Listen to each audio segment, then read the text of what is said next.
আজকাল বিয়েটা হয়ে গেছে অনেক তরুণ তরুণীর কাছে একটা অসীম সমাধানহীন সমীকরণ। অথচ জিনা ব্যভিচারটা হয়ে গেছে একদম স্বাভাবিক। ইসলাম তো বিয়েকে সহজ করেছে। সবচেয়ে বরকতময় বিয়ে হলো সেই বিয়ে যে বিয়েতে খরচ কম। কিন্তু বাস্তবতায় কি হচ্ছে? একটা সাধারণ ছেলেও যদি বিয়ে করতে যায়, তার সামনে হাজির হয় মেহেদি, গায়ে হলুদ, জাঁকজমক অনুষ্ঠান, লাখ টাকার দেনমোহর, গিফটের চাপ। মনে হয় এটা যেন বিয়ে না, একটা প্রতিযোগিতা। আর মেয়ে পক্ষের উপর চাপানো হয় অযৌক্তিক শর্ত, যা তাদের অনেক সময় ভেঙে দেয় ভিতরে ভিতরে।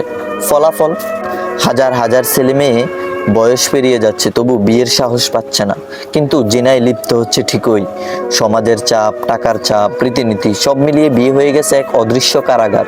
কিন্তু আল্লাহ রসুল সাল্লাল্লাহু আলাইহি সাল্লাম বলেছেন, হে যুবক, তোমাদের মধ্যে যে বিয়ের সামর্থ্য রাখে সে যেন বিয়ে করে, কারণ বিয়ে চোখকে হেফাজত করে এবং লজ্জাস্থানকে রক্ষা করে।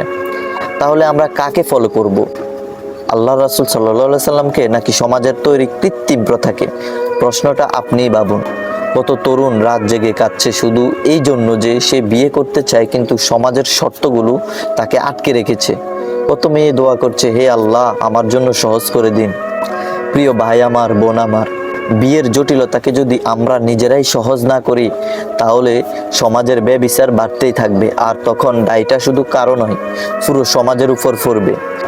তাই আসুন বিয়েকে সহজ করি, ইসলামী দৃষ্টিতে করি। কেননা হালালকে কঠিন করলে হারাম স্বয়ংক্রিয়ভাবেই সহজ হয়ে যায়, যেমনটা জিনা সহজ হয়ে গিয়েছে।